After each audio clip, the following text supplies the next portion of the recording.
Assalamualaikum warahmatullahi wabarakatuh.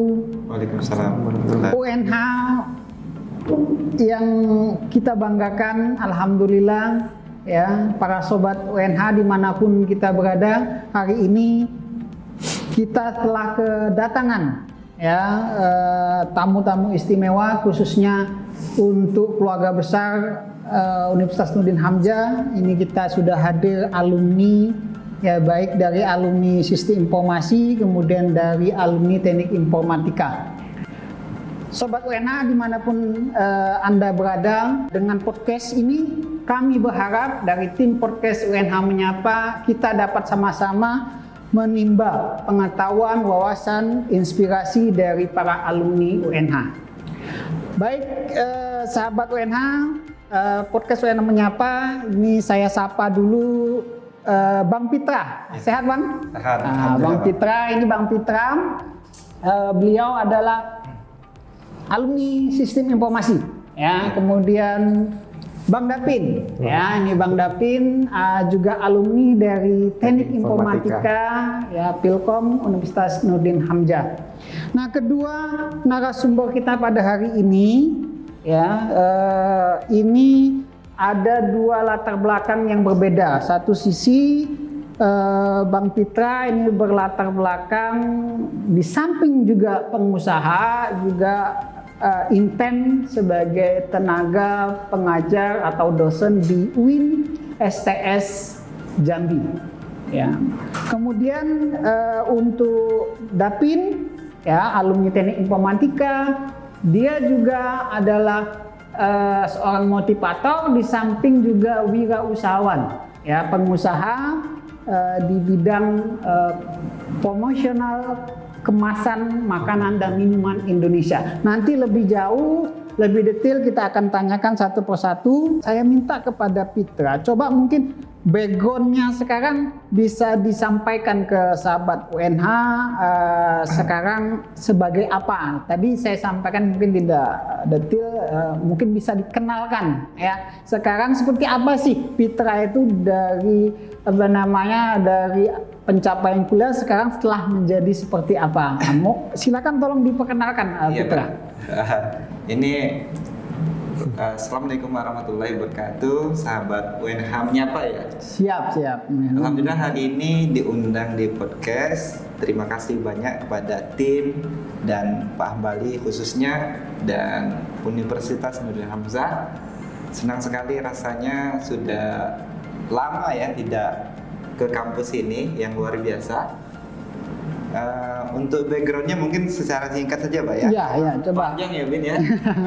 Karena latar belakangnya kalau tadi dilihat dari pengusaha gitu kan, kemudian sekarang di akademisi. Sebenarnya kami berdua nih sama usahanya dulu Pak. Iya.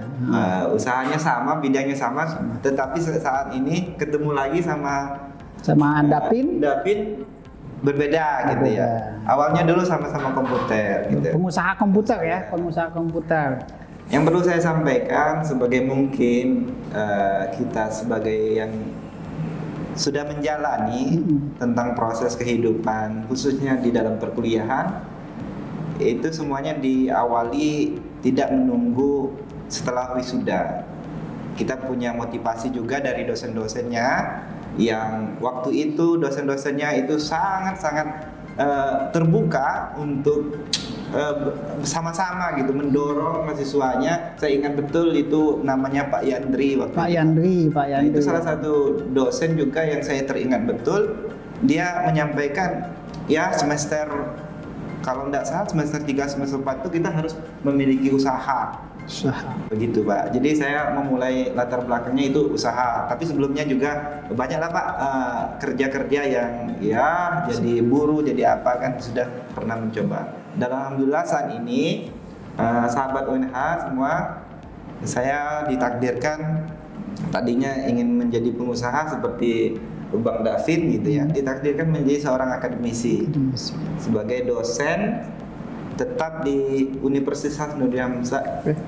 Dulu pernah menjadi dosen di Universitas Nurdin Hamzah.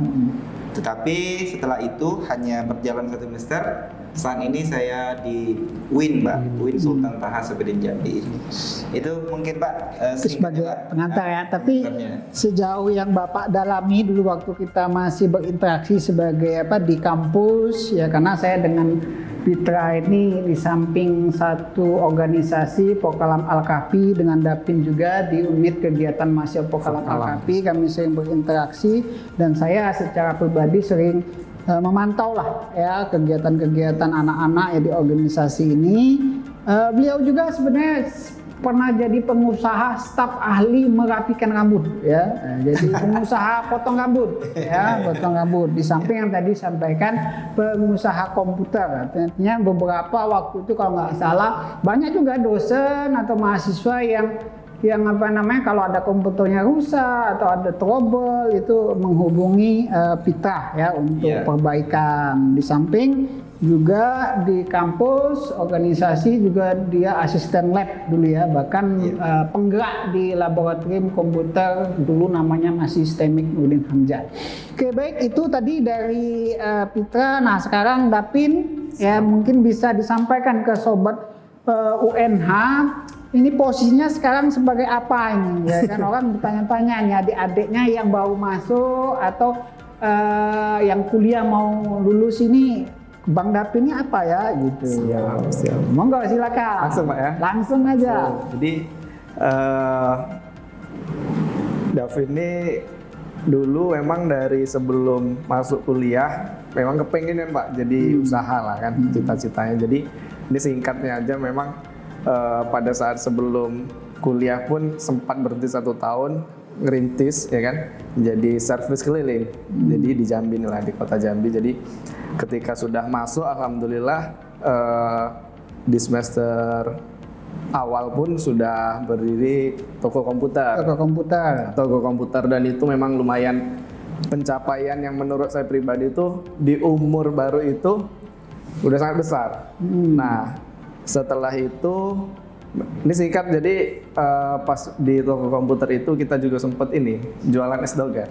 Oh, jualan es doger. Jualan es doger di daerah sini lah, Sipin. Dulu namanya King Doger. Teman-teman. Nah, ya setelah itu juga kita pernah bermain di ini apa namanya Android Publisher. Jadi bermain iklan Google AdMob kan. Nah, setelah itu sempat vakum lama.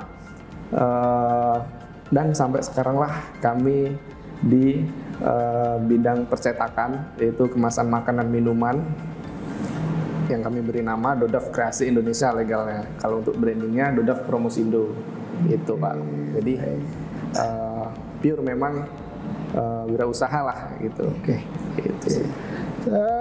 Di samping itu tadi perjalanan singkat ya, artinya teman-teman atau sobat-sobat UNH dimanapun Anda berada, kita bisa sedikit mengambil benang merahnya bahwa narasumber kita pada hari ini di samping mereka menjalani proses perkuliahan, tetapi juga di luar sana mereka sambil punya usaha. Ya, jadi usaha yang mereka lakukan tentu ini membutuhkan waktu yang harus dibagi.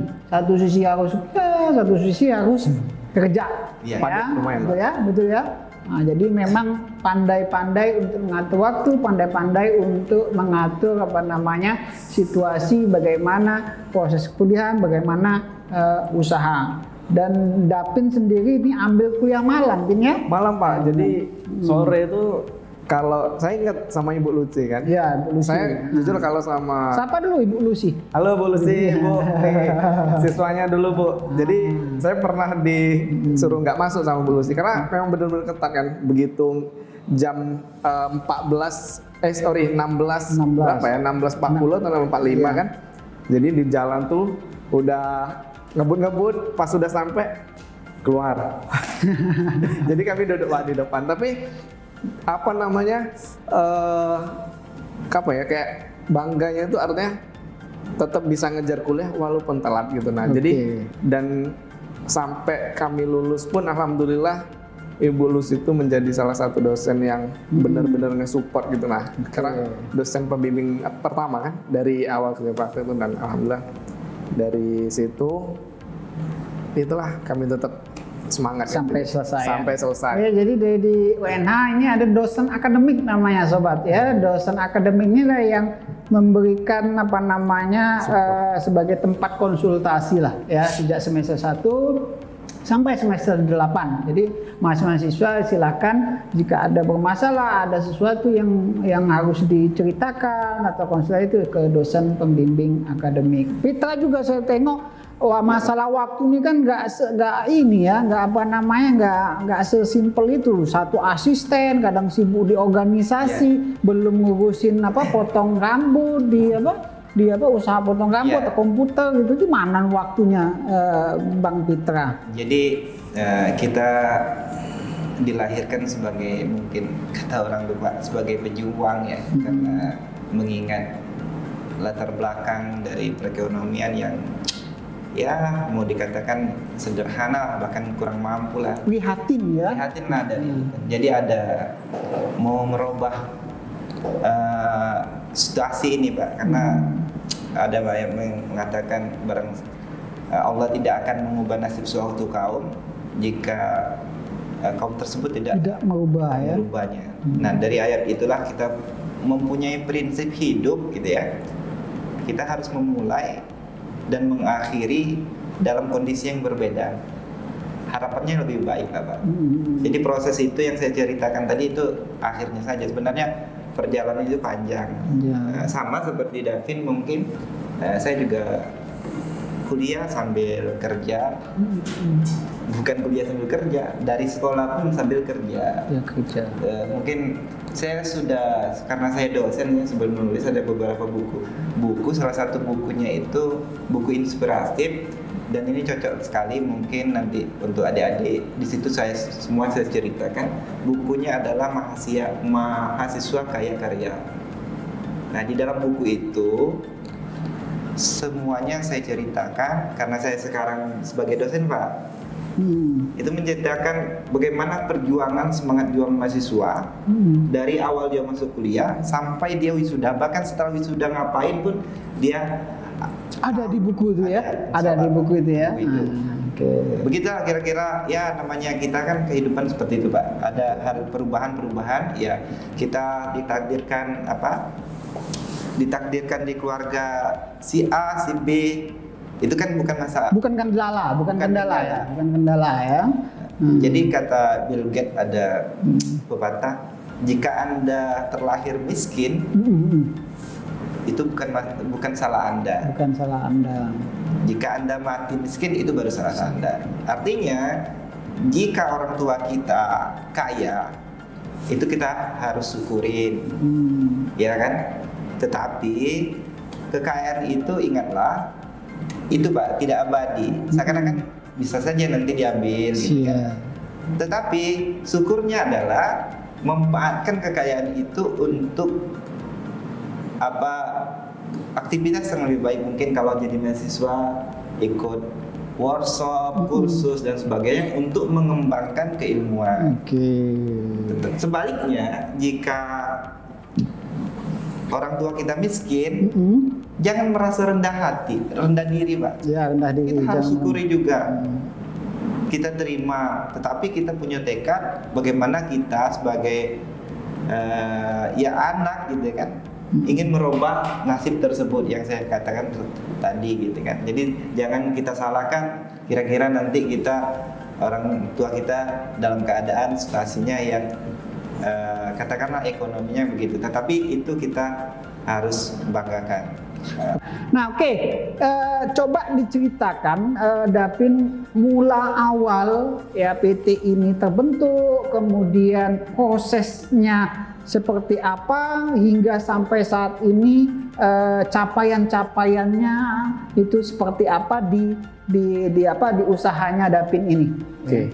Jadi gini Pak, saya boleh nggak jinggung angka-angka lah? Boleh silakan. Karena pengen nanti teman-teman yang baru masuk kan, atau teman-teman yang sudah di UNH, jadi barangkali bisa jadi inspirasi lah. Jadi ketika baru mau masuk kuliah pun kita sudah mulai untuk berusaha kan. Jadi buka toko komputer itu dengan keyakinan dan keberanian lah kan, kita harus berani kan. Di situ kami pernah sama kayak Bang Fitra, memang bukan dari keluarga yang berada kan. Jadi karena kepercayaan dan kita amanah kan, dapat investor kurang lebih hampir 300 juta. Jadi itu kami langsung buka toko komputer itu dengan kontrak 10 tahun rukonya, dan itu cuman berjalan 3 tahun. 3 Akhirnya tahun. bangkrut. Ya, akhirnya bangkrut ya. Bangkrut Ya. itu Ini kalau bangkrut nih ada mentalitas yang diuji nih ya, jatuh gitu nanti ya. Itu memang luar biasa lah, dan itu pencapaian yang itu pun waktu masih kuliah. Banyak teman-teman yang nganggep nih kita kayaknya enak nih kan, tinggal dikasih mungkin sama orang tua atau apa ini kan. Ternyata pas sudah di semester akhir mereka butuh kayak tempat, teman-teman butuh nongkrong apa tempat ngerjain tugas. Base camp.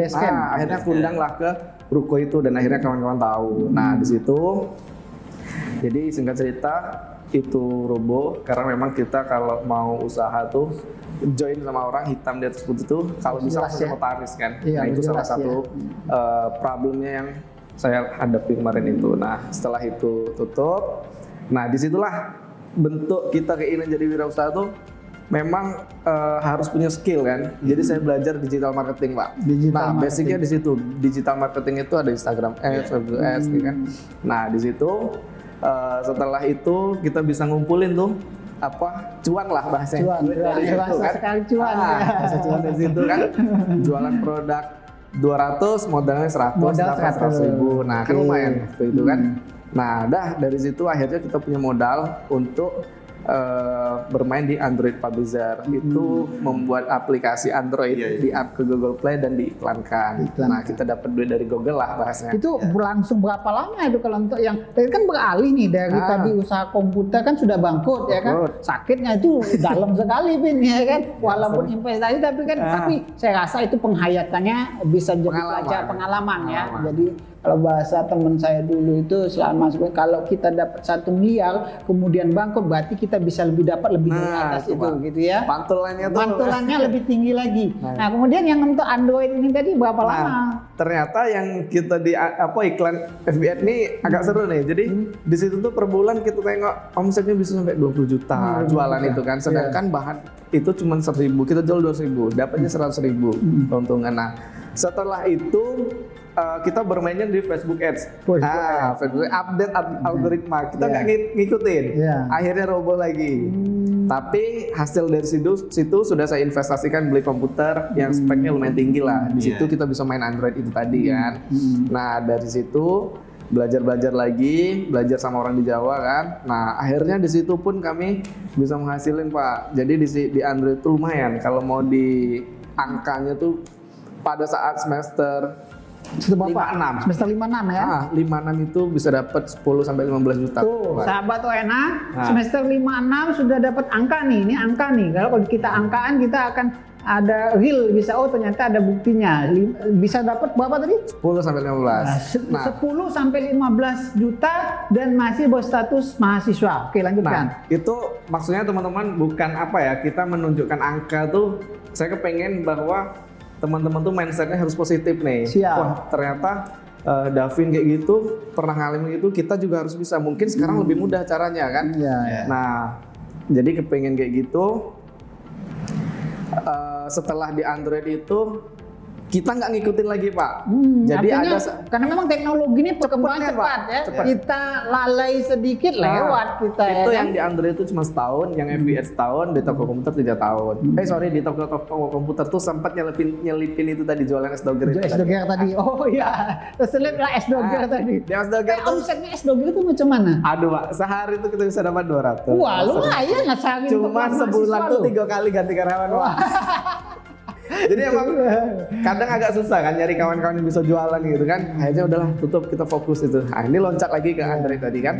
Nah Android itu kita ada key resource-nya kan, di situ ada kuncinya kan. Ternyata update itu kita nggak save itu. Akhirnya roboh lagi di situ. Nah dari situlah titik yang ibaratnya saya tuh benar-benar penghayatan kalau ya, dihayatin betul, kemudian chaos atau apa stagnan itu dipelajarin betul, kemudian untuk memulai langkah berikutnya apa gitu ya. Nah itu gimana sampai terjadi PT DKI ini, ya, terjadi Dodap Promosi Sindo. Promosindo. Jadi dulu namanya Dodap Promotion Pak.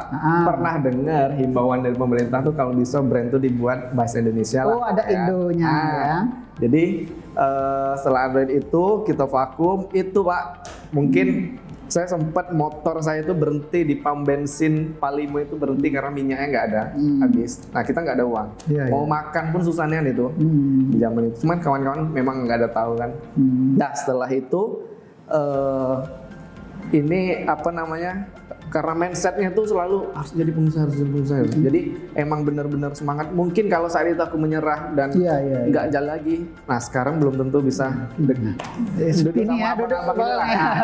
Nah, oke. Nah setelah itu di satu tempat kan, itulah makanya mungkin ini banyak yang dirasain sama teman-teman yang di masa kuliah.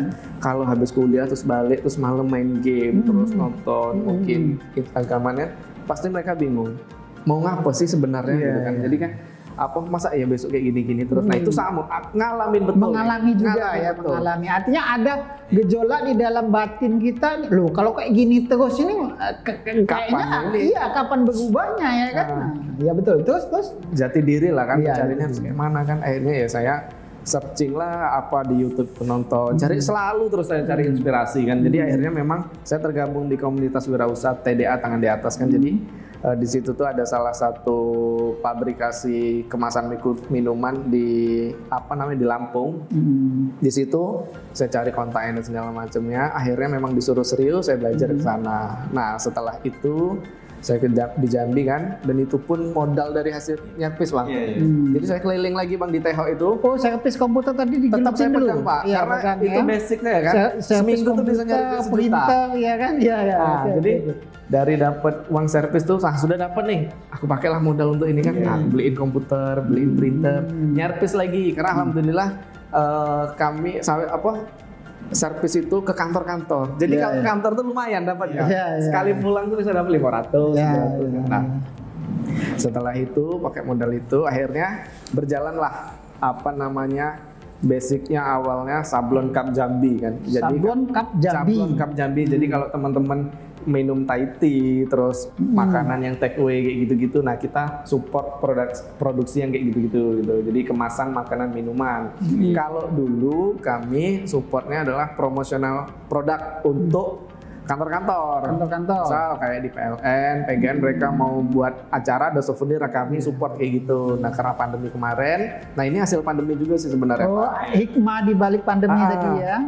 Nah alhamdulillah memang waktu saat pandemi itu malah justru kemasan kami itu survive, jalan ya. Nah dari situlah sudah berjalan, akhirnya sampai sekarang lah kami legalkan jadi PT itu kan. PT DKI.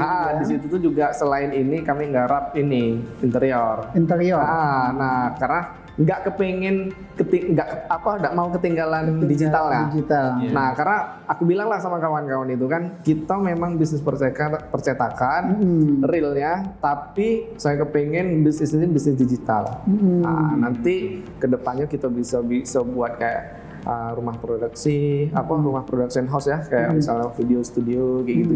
Jadi lebih ke digital ya, karena customer saya itu 95% online. 95% online. Jadi yang pernah dapat orderan dari Sulawesi Tenggara, Kalimantan Tenggara. Nah, alhamdulillah di Provinsi Jambi, Padang, Pekanbaru pun juga masih repeat ke kita kan. Nah, alhamdulillah. Nah, itulah basic yang saya pelajarin sebagai digital marketing, Pak. Oke. Itu sih. Oke, Pita coba ceritain deh ya situasinya saat ini seperti apa. Orang tanya nih Pita sekarang seperti apa gitu loh. Karena saya tengok aktif sekali di dunia akademisi, baik di bidang pendidikan, penelitian, pengabdian, sampai banyak hampir lebih dari 6 karya yang sudah dibuat dalam buku gitu. Oke, silakan tolong teman-teman adiknya khususnya atau yang mau lulus diberikan pemahaman. Nah, monggo Pitra.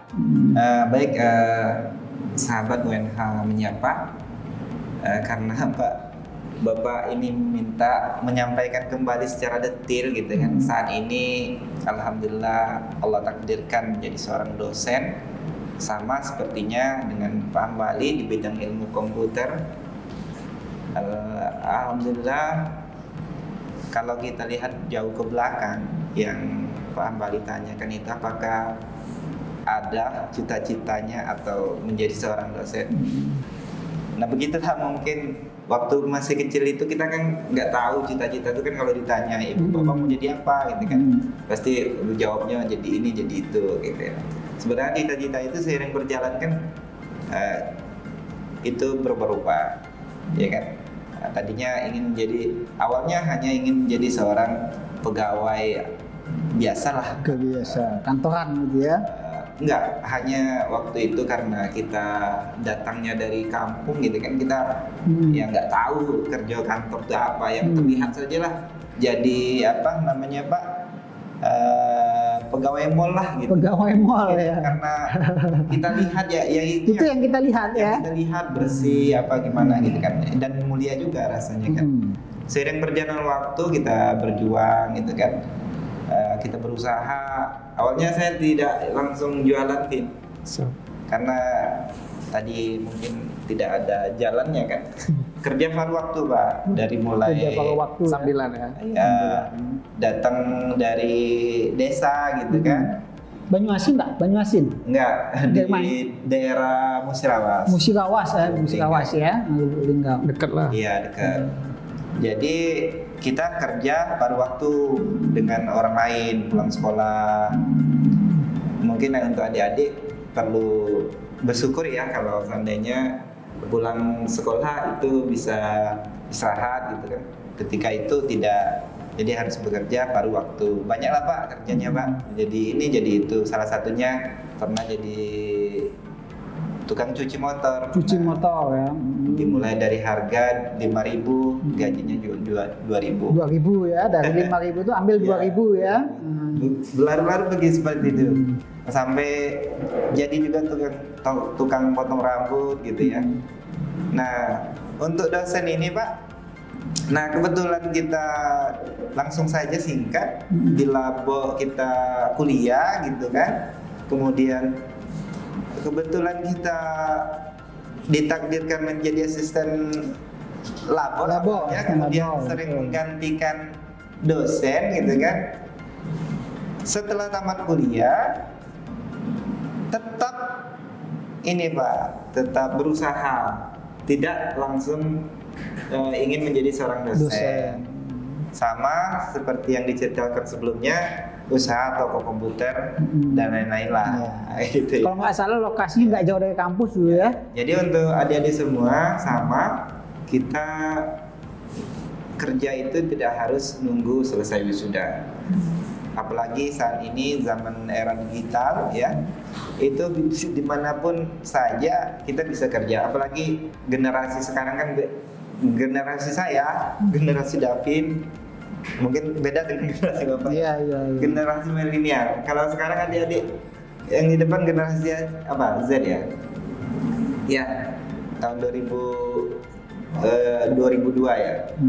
Generasi Z itu kadang kata orang tuh generasi apa? Rebahan ya. Rebahan pun saat ini kita bisa mendapatkan, kata Bang Davin, cuan melalui digital marketing, content creator, ya kan? IT support dari freelance, itu banyak sekali. Nanti saya ceritakan secara detailnya. Kami saja Pak, kita yang konvensional dulu kan mungkin sudah ada lah, tapi belum berani untuk melangkah. Paling dulu ada tuh Tokopedia. Tokopedia itu seingat saya 2011 itu di kampus tuh baru saya. Mungkin ada teman-teman juga, saya tidak tahu, yang berjualan itu karena orang masih takut waktu itu. Tapi saat ini kan semuanya tidak ada, sudah transparansi, tidak ada namanya ketipu gitu kan, karena sudah by system. Nah itu sebuah berbagai peluang. Memang tantangannya berat karena persaingan juga, teknologi semakin berkembang, tetapi itu tidak menutup kemungkinan itu peluang besar bagi kita. Apalagi UNH ini adalah salah satu prodi komputer yang teknologinya yang mungkin lebih maju gitu. Nah untuk kegiatan saat ini Pak, kebetulan ditakdirkan sebagai dosen gitu kan. Dosen ini kan 3 saja. Iya Pak. Tridharma perguruan tinggi ya, pendidikan, penelitian dan Ya. pengabdian masyarakat. Nah ini kan pasti sangat padat sekali kegiatannya dan memang tuntutannya juga Ya. harusnya di samping di zaman era digital ini tentu dosen tidak bisa konvensional, harus berlabel dosen digital gitu dengan segala perangkatnya Ya. itu harus bisa efektif Ya benar Pak. dimanfaatkan. Ya benar. Kalau tadi cerita untuk apa mungkin adik-adik yang saat ini mau kuliah atau baru mau setelah wisuda, inspirasinya mungkin bisa diambil. Nah kalau saat ini untuk saya mungkin sahabat-sahabat dan dosen juga karena saya juga baru Pak. Nah, menjadi seorang dosen itu 2019 3 tahun Pak. 3 tahun ya, udah 3 tahun. Alhamdulillah untuk pengajaran yang tridharma perguruan tinggi yang Bapak maksud itu semuanya berjalan dengan baik. alhamdulillah. Untuk pengajaran ya alhamdulillah lah sudah menghasilkan beberapa karya buku yang bisa nanti dilihat di website personal branding saya sebagai dosen, namanya adalah Cerita Dosen www.ceritadosen.com. dan juga YouTube saya juga Cerita Dosen dan itulah mungkin untuk lebih lengkapnya di situ saja. Nah untuk penelitian juga kenapa kita harus produktif Pak semuanya, untuk teman-teman juga mungkin ya saya juga baru ingin belajar juga lingkungan Pak. Lingkungan ya, Lingkungan. mempengaruhi ya. Ya, lingkungan teman mempengaruhi itu. Tapi pada awalnya ya kita akan usaha. Jadi ya berat. Kita tidak jarang untuk terbiasa menulis, Iya, kemudian membaca itu hal-hal yang peristiwa saja. Kalau dosen kan Bapak tahu sendiri lah, Iya, harus jurnal, harus buku yang akademis gitu kan. Nah, itu awalnya tidak terbiasa juga. Tetapi untuk mungkin calon-calon dosen juga mungkin kan kita harus mengetahui hakikat dari pekerjaan kita Pak. Hakikat dari pekerjaan kita. Kalau Betul, tadi betul. kalau jadi pengusaha hakikat jadi pengusaha, kalau jadi dosen hakikat menjadi dosen. Terus dosen. Ya jelas hakikat menjadi seorang dosen kita harus tahu tugas utama, ya kan? Tugas utamanya menjalankan tridharma perguruan Perguruan tinggi. tinggi. Dari situlah ketika kita mengetahui hakikat dari pekerjaan kita, maka kita akan otomatis produktif Betul. mengejar apa yang ingin kita kejar, ya kan? Nah, begitu kira-kira Pak untuk sementara. Oke, baik. Iya, Pitra ini banyak karyanya ya. Makanya kita tema podcast hari ini UNH menyapa alumni berkarya Jaya Jaya Jaya. Nanti kita lanjutkan lagi podcast ini untuk segmen yang kedua di inti apa yang mau kita bahas. Sahabat UNH, alumni berkarya Jaya Jaya Jaya.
apa? Alumni Berkaya Jaya Jaya Jaya. Nah, kita lanjutkan ke Davin. Nah, bagaimana menyikapi untuk menstrategikan, mensiasati supaya kita tetap fresh setiap hari dalam di dunia usaha ini? Apa rahasianya? Nah, ya, apa tipnya? Ya, apa kegiatan yang bisa memecah situasi yang seperti itu? Monggo silakan. Siap.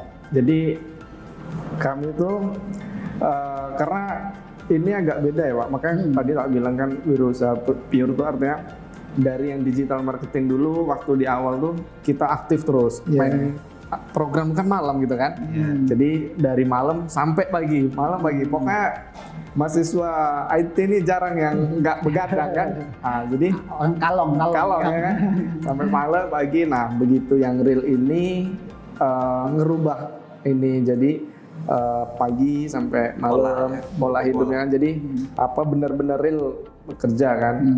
Nah di situ juga pas mulai pun kita jadi admin saya sendirilah, jadi ngantar barang saya sendiri, produksi saya sendiri, all in one ya semua apa jadi apa ya CEO itu self operating officer itu kan, jadi kita tuh ngurusin semua hulu ke hilir kan.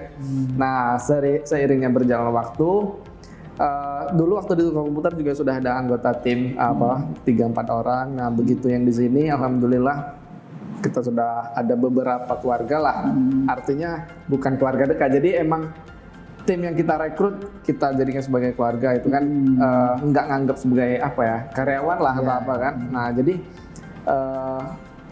seiring berjalannya waktu kita bagi job desk-nya. Kita cari adminnya yang bantu, yang bagian produksi kita cari kepala produksinya ini. Nah karena basic saya digital marketing, saya fokus penjualan. Nah kayak gitu. Jadi di situ agak mengurangin yang apa namanya, biar kita nggak terlalu ini. Karena memang kalau kita pengen jadi pengusaha kan kita bangun sistem kan. Nah ada yang bagiannya masing-masing. Kalau kita ngurusin dari hulu ke hilir sampai kapanpun ya kita tetap di situ terus gitu. Tapi kalau misalnya kita delegasiin, nah kita bisa ada waktu untuk belajar lagi kan, gali ilmu yang lain. Nah itu sih Pak. Jadi tantangannya ya. Jadi kita tetap apa namanya produktif itu dilandasi juga dari pikiran sih. Jadi saya tuh selalu ada beberapa guru bisnis kita kan. Jadi selalu nasehatin Vin, cuman satu kata lah, mindset kan bilang kan. Mindset tuh simple gitu kan katanya. Tapi yang menentukan tindakan kita, langkah kita, nah itulah pikiran kita kan. Jadi mindsetnya harus bagus, harus positif, harus besar, harus ini. Begitu kita turun ya kita mindsetnya harus tinggi gitu. Nah kayak gitu. Jadi harus kuat juga kan, pantang menyerah lah. Dan di satu sisi pun juga kita tergabung di komunitas wirausaha itu yang bangun apa namanya geopositif lah ya Pak. Misalnya nih lagi galau nih kan, galau kan. Wah komunitas ya. Lagi belum ada penjualan ya. Kan. Ngumpul lah sama kawan-kawan yang wirausaha lain kan, sharing kan. Mungkin aduh ini ada tagihan yang belum kebayar, ternyata utang kawan ada yang lebih besar kan. Jadi ini kan kita terasa ringan kan, kita mikir misalnya ada tagihan yang belum bayar, sharing lah, cak mana nih, kau segitu pusing, nggak punya saya lah berapa, misalnya ada yang berapa miliar, yang berapa, kita kita nih masih kerikil dia ini kan, masih kecil, kita pusing apalagi dia kan, berarti kita juga bisa lah, itu sharing kita kan, sharing terhadap apa namanya silaturahmi kita kan, itu. Kalau saya jujur banyak silaturahmi sih Pak. Jadi alhamdulillah juga di bisnisnya sekarang ini karena vendor, kawan-kawan, jadi kami itu bisnis to bisnis kan. Jadi kami support misal ke restoran, nah insya Allah kami silaturahmi ke ownernya. Nah dari ownernya pun juga dikasih nasihat. Karena jujur saya juga usaha ini masih muda kan. Kadang anggota kita nih susah bukan nurut ya, ngikuti aturan tuh karena ownernya masih bocah kan, masih anak kuliahan kan, nyuruh lah ini kan, nah kayak gitu kadang. Nah saya jujur kendalanya itu memang pada saat rekrutmen juga, nah tapi beriringnya waktu kita buat sistem. Nah kalau nggak mau ngikutin sistem ya sudah kayak gitu. Nah itu sih alhamdulillah bisa diatasin. Tapi yang namanya usaha tuh kalau orang mikir wah enak ya jadi pengusaha jalan-jalan gitu ya, ini bisa beli ini beli itu, tapi mereka nggak tahu kalau tidur malam tuh udah nyenyak. Misalnya, saya ingat yang dapat nasihat dari guru Pak Bos nih juga kan. Jadi dia bilang, Vin, selalu tekankan setiap bangun pagi hari ini selalu tidak aman. Artinya apa? Kita mikirin satu orang deh pusing. Apalagi kayak saya yang karyawannya ada yang 70 orang, ada yang 100 orang. Nah, punya Davin berapa orang? Pikirinlah itu. Kita mikirin satu orang deh belum tentu kita beres. Apalagi isi kepalanya ada 10 orang kan. Nah, jadi pikirkan itu selalu tidak aman. Artinya kita harus mencari solusi bagaimana kita bisa mensiasati gitu. Oh iya betul Pak. Jadi dari situ juga saya banyak belajar kayak gitu. Oke, berarti benang merahnya memang betul tidak mudah ya, tampaknya aja ya gagah-gagah, tapi di balik itu banyak sekali proses-proses yang harus dilalui ya. Jadi di samping tadi secara spiritual ya, namanya silaturahmi itu bisa betul-betul energinya luar biasa ya, kalau kita sering lakukan dengan mitra kita, dengan siapa saja, termasuk Davin juga ada komunitas yang semestanya sama-sama pengusaha, kemudian juga dia secara alma mater beliau juga sebenarnya selalu aktif ya menghadiri silaturahmi organisasi UKM Pokalam Alkafi. Terakhir kita halal bihalal Pokalam Alkafi. Nah, di situ kadang bisa Davin bercerita sama adik-adiknya, ya, artinya ada kebuntuan pikiran atau penat, sharing. Nah, di situ juga salah satu celah untuk menghilangkan rasa penat selama bekerja. Di samping ada ikut sepeda Jambi Bikers. Jambi Jadi Bikers. di klub motor itu alhamdulillah mereka tuh fokusnya adalah di situ isinya orang-orang wirausaha. Ada juga pegawai gitu. Jadi nggak cuma sekedar nongkrong. Kalau misal keluar nih Pak, misal ikut belajar di mana, dulu kuliah di mana katanya. Ya di inilah di UNH. Nah ini memang jujur Pak, saya sering kadang ditanya di mana kuliah, apa jurusannya, teknik informatika. Oh kayak gitu lah. Kayak gitu sih Pak.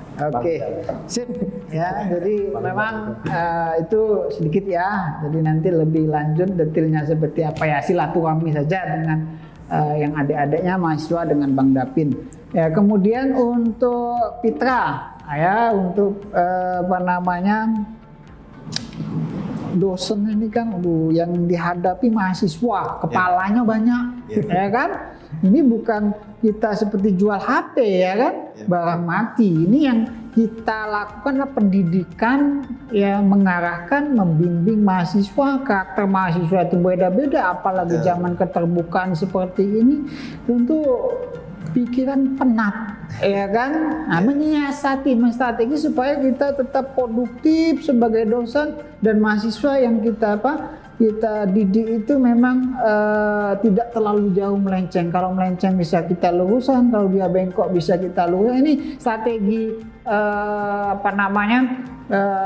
kita seperti apa ya selaku dosen pendidik yang mencerdaskan anak bangsa. Jadi ini memang sangat penting saya sampaikan di sini, khususnya untuk adik-adik yang lagi kuliah atau baru mau kuliah, bahkan yang sudah akan berakhir gitu ya. Jadi untuk menghadapi itu sebenarnya fleksibel saja Pak. Sama mungkin seperti Bapak dengan mahasiswa itu tidak ada jarak gitu kan. Artinya kita memang harus mengetahui kehidupan mereka itu sampai kalau bisa di luar pun kita mengetahui gitu. Nah, alhamdulillah bekal pengalaman kita di lapangan Pak, ya kita ada ilmu sedikit lah tentang wirausaha misalnya kan, walaupun kita tidak sebagai pelaku, setidaknya kita pernah belajar itu dan kita bisa sampaikan. Contoh misalkan ada mahasiswa yang konsultasi, Pak kami mau kerja sambil kuliah gimana, kita bisa menjawab itu.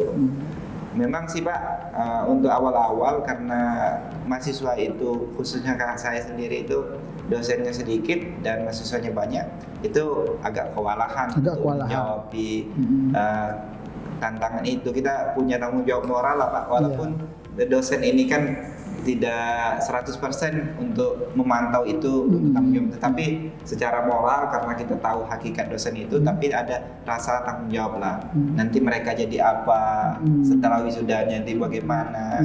Makanya saya selama 3 tahun itu keluh kesah yang mereka sampaikan, yang saya ketahui, saya buat dalam sebuah buku yang tadi Pak, mahasiswa kaya karya, dari mulai dia masuk kuliah, dari bagaimana dia merenungkan hakikat mahasiswa itu apa, mau melakukan apa, ketika dia di situ nanti dia tidak terumbang-ambing lagi, tidak menyalahkan jurusannya kuliah yang dia ambil, dia fokus saja untuk belajar memperdalamkan ilmu yang sudah ditakdirkan dan sudah diambil. Banyak Pak, semester 1, semester 2 nggak pindah jurusan atau berhenti. Nah itu masalahnya, mereka tidak tahu tujuan hidup kuliah itu mau apa. Kalau ditanya nih adik-adik yang di depan nih mau kuliah, tujuan kuliah itu apa? Mungkin masih ada yang menjawab mau jadi orang sukses, mau jadi orang bermanfaat, gitu tak kira-kira? Kalau masih ada seperti itu, berarti dia belum tahu hakikat tujuan itu sebenarnya. Detail aja. Misalkan kalau saya dulu ditanya Pak, dulu saya ingat juga waktu itu ini kan pengalaman semua Pak. Waktu itu Pak Rektor yang sekarang saya sebutkan, Pak Rizwan. Dr. Rizwan menanyakan waktu pertama kali masuk itu ditanya tujuan kuliah itu apa. Saya ingat itu kan, mau ke usahanya apa, usaha komputer misalkan, begitu kan. Atau saat ini misalnya kan mau jadi apa, saya kuliah mau jadi katakanlah konten kreator misalkan, YouTuber atau apalah yang IT support, programmer misalkan kan. Karena ini UNH ada teknik informatika atau jurusan komunikasi, jadi apa? Ilmu pemerintahan. Nah itu harus detail kita tanamkan pada diri sehingga kita tahu apa yang harus kita kerjakan sehingga kita lebih produktif Pak. Untuk adik-adik semua. Kalau itu tidak kita tuntaskan dulu masalah tujuan, kemudian kita turunkan lagi ada namanya prinsip. Mahasiswa itu harus memegang prinsip. Semua orang harus punya prinsip. Usaha wirausaha harus punya prinsip. Dosen juga punya prinsip. Mahasiswa pun harus punya prinsip. Prinsip yang terpenting itu Pak di dalam hidup ini, khususnya ya karena ini UNH menyapa ya. Ketika kita menjadi seorang mahasiswa, dalam prosesnya itu kita harus, karena lingkungannya luas ya, tidak hanya di dalam kampus saja, internal eksternal, itu kita harus mempunyai prinsip yang pertama, penting, lebih penting dan terpenting. Penting, lebih penting, terpenting.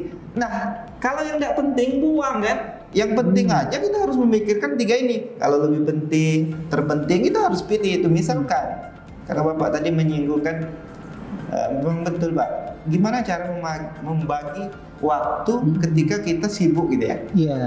Kalau saya dulu, saya ada rasa ingin membuktikan dari cerita-cerita yang sebelumnya.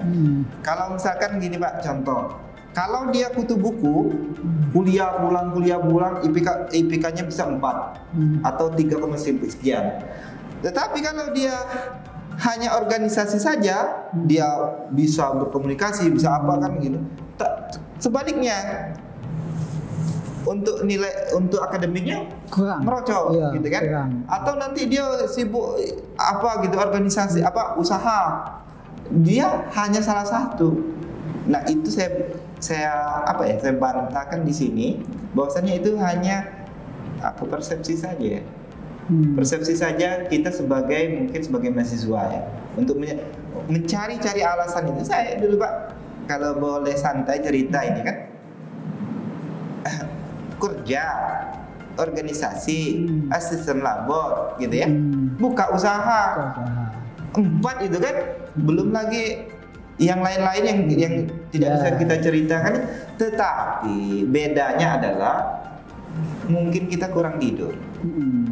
Tidur itu kan bukan masalah lama tidurnya, tapi produktif tidur. Saya sering itu tidur di kursi 20 menit misalkan cukup. mungkin saat inilah mungkin sering agak lama tidur kan. Karena tidak, maksudnya tuntutan itu ya berkurang karena tuntutannya, maksudnya kalau dulu kan memang tuntutannya banyak, biaya kuliah, biaya saudara, biaya usaha bagaimana kan. Nah, itu pun karena sudah masanya Vin, mungkin umur gitu kan, jadi mengurangi rasa itu. Jadi pesan saya itu kita harus mempunyai prinsip yang pertama itu penting, lebih penting dan terpenting. Kalau kita sudah mengetahui itu, kalau misalnya itu sudah semuanya selesai itu Pak. Kalau misalnya organisasi, tapi ujian ada yang lebih penting, terpenting tuh kan ujian kan, karena itu amanah orang tua, maka kita harus pilih dulu. Ya kan, yang ini prioritas ya, skala prioritasnya. Prioritas Pak, jadi begitu. Nah itu semuanya saya bantah di sini. Mungkin Bapak tahu sendiri, saya bukan apa ya, supaya nanti ini. Alhamdulillah ketika diwisudakan, mungkin Bapak tahu sendiri gitu kan, IPK alhamdulillah bagus gitu kan, tidak buru-buru amat lah. Begitu Pak kira-kira. Oke, baik. Jadi saya singkat aja. Tadi biar benang merahnya ketemu, karena sepemantauan saya, sepengawasan saya dulu Pitra ini ya rajin silaturahmi. Nah, coba ceritain masalah silaturahmi ini sama kayak Dapin. Rata-rata orang-orang sukses itu rajin silaturahmi. Nah, itu kalau silaturahmi kan, bahkan Pita ini pernah silaturahmi ke saya, ngobrol sampai malam, tidur kami di teras ya di rumah ya. Jadi pernah ya satu hari tidur di teras kami sampai sholat subuh ya. Dan alhamdulillah sekarang dia sudah seperti ini. Nah ini rajin bersilaturahmi ini seperti apa? Seperti sama Dapin. Karena ini penting sekali, silaturahmi ini ada interaksi gitu loh. Gimana menurut Pitra? Kalau kita ini kan orang perantau Pak. Ya. Mungkin Dapin juga ya perantau, mungkin Bapak juga perantau Pak ya? Bersih. Perantau, jadi ya namanya perantau kan datang ke daerah orang, itu kan tak punya saudara Pak. Iya, betul. Iya kan? Jadi kita harus mencari saudara. Caranya bagaimana? Ya silaturahim. Dimulai dari mana? Mungkin dari mitra atau ada pekerjaan. Nah itulah cara mencari saudara. Kita kalau melihat ke belakang, ya kalau saya dari daerah Musirawas misalkan datang ke Jambi hanya punya saudara kandung, misalkan 3 orang, selebihnya tidak kenal. Berjalan pun kalau sekarang sudah adalah kalau ketemu orang kan dulu enggak ada orang negur kan, karena tidak ada kenal. Nah dimulai dari situ Pak. Jadi kita harus memang efeknya betul kata Bapak, efeknya rezeki. Karena kita membuka silaturahim.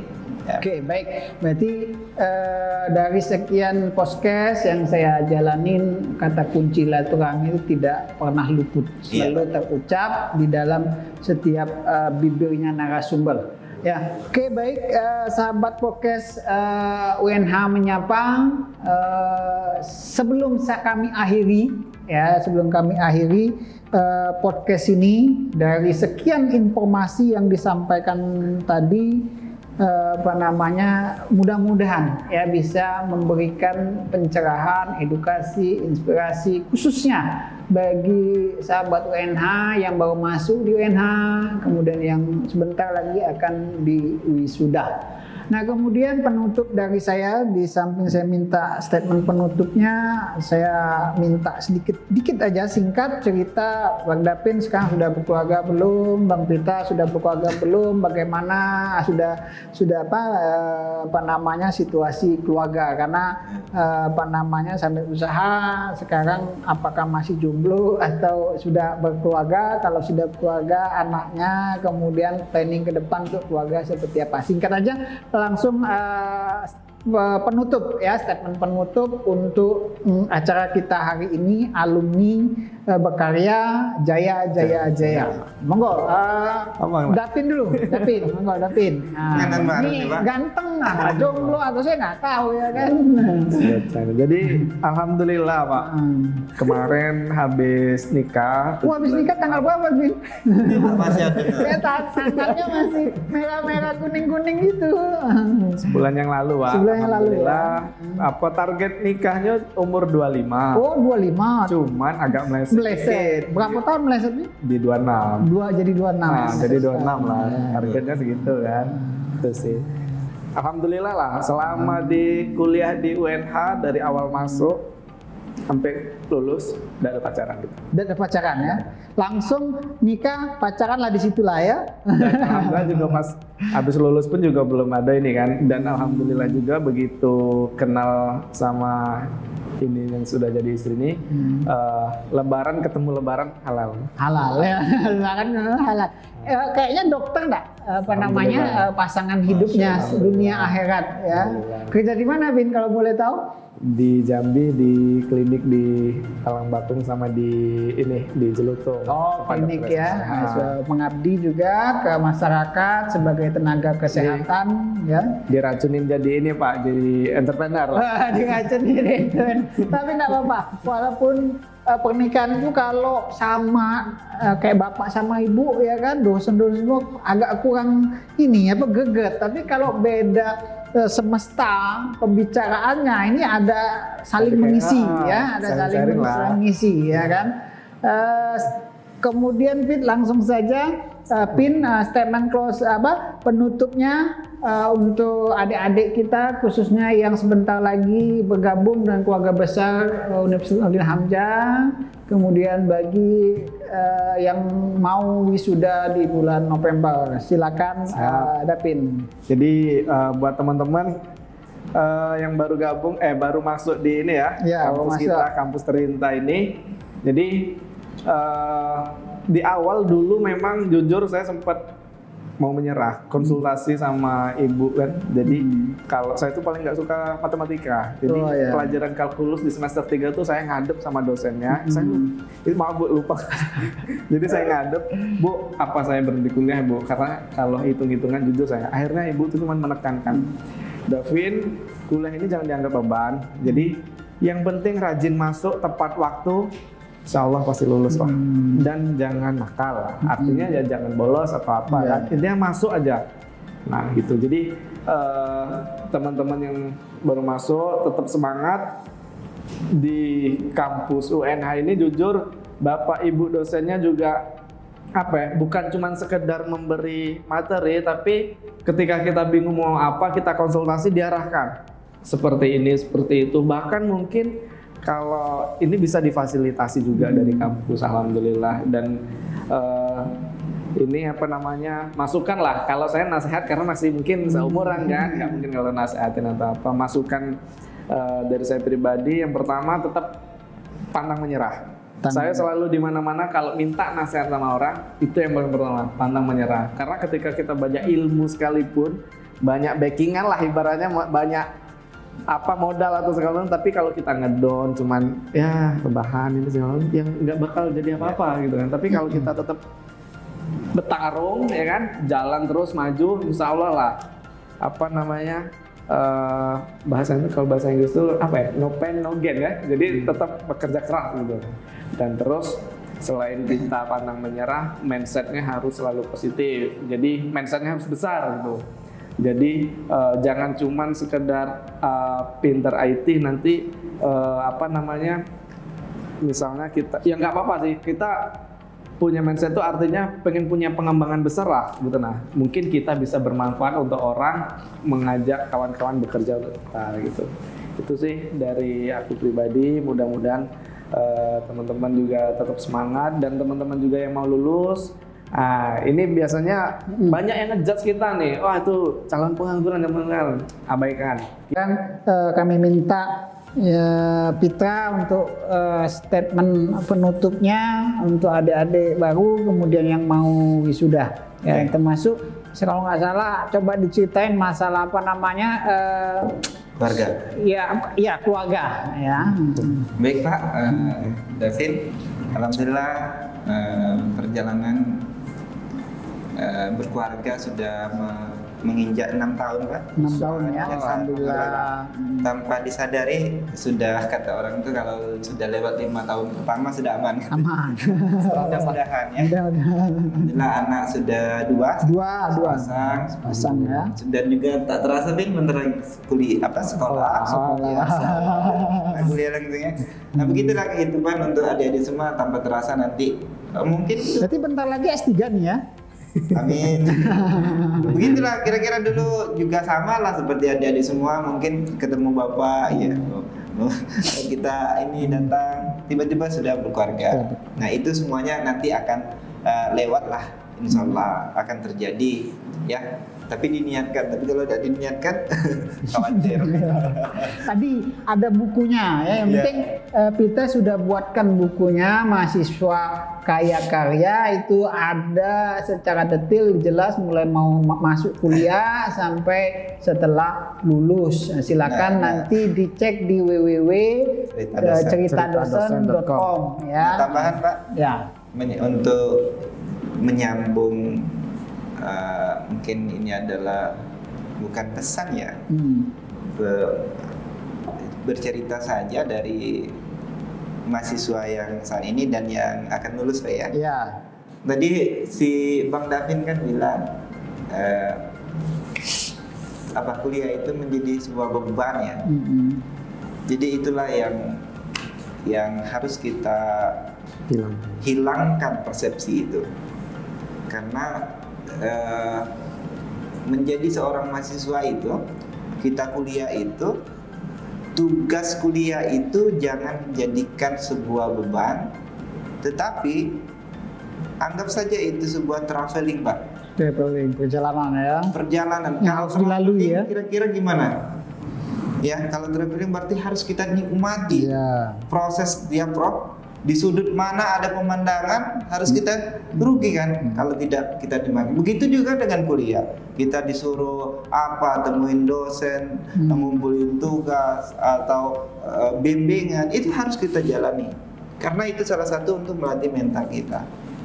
Nah begitulah, jadi tugas kuliah itu jangan jadikan beban, jadilah sebuah traveling, karena di dalam itu kita menikmati proses itu, hasil itu hanya bonus. Hasil itu adalah bonus. Tidak ada yang sia-sia lah.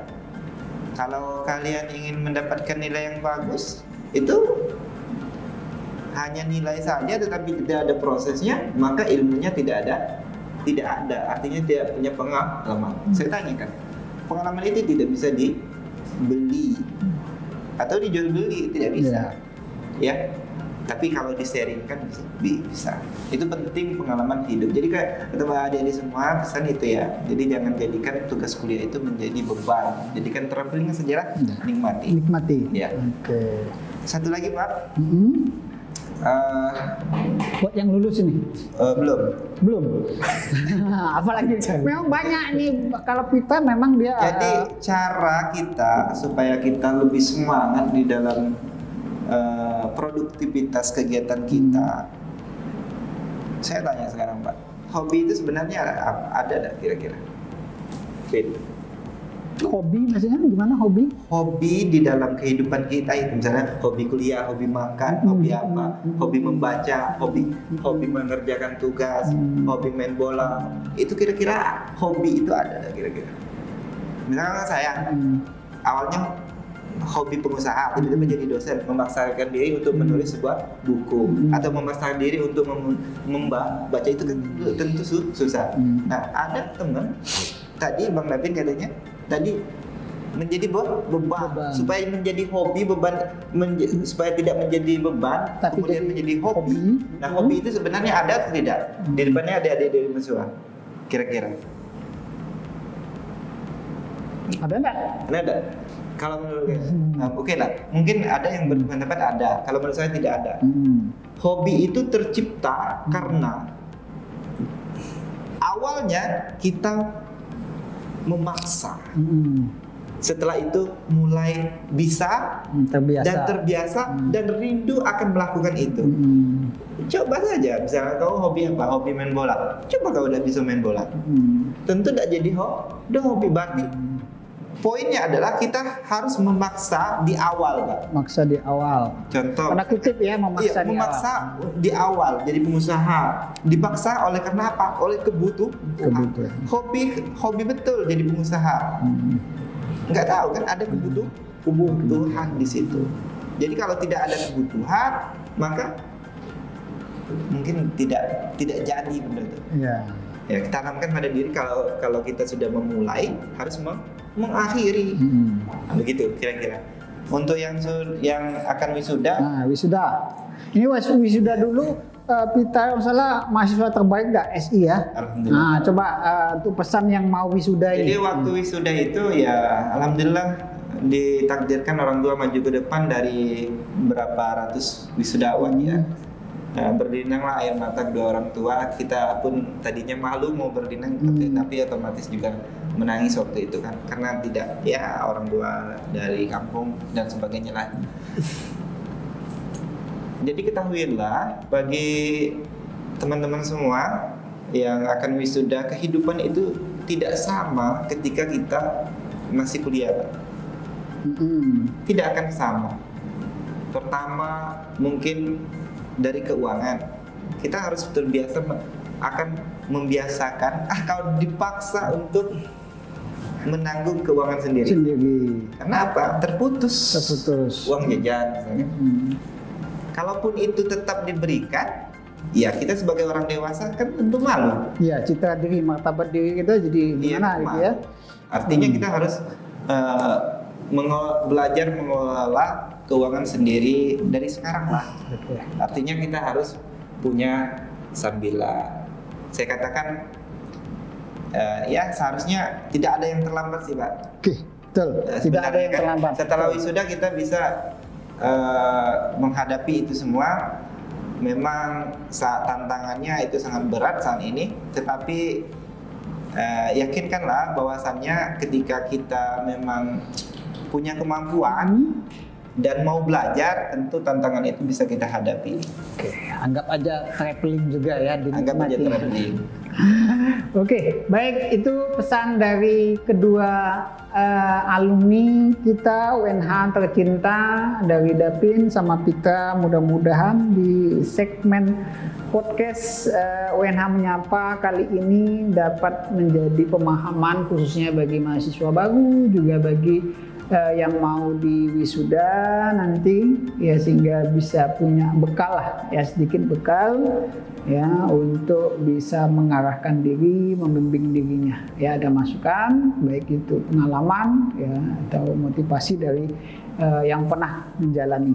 Baik sahabat UNH Menyapa yang dirahmati Tuhan Yang Maha Esa, demikian dari kami. Mudah-mudahan kegiatan podcast ini nanti bisa berlanjut ya, ada kegiatan-kegiatan lainnya baik podcast maupun kegiatan seminar, workshop ya, sarasehan dan yang lainnya. Intinya kita coba berusaha sama-sama untuk mencerdaskan kehidupan bangsa.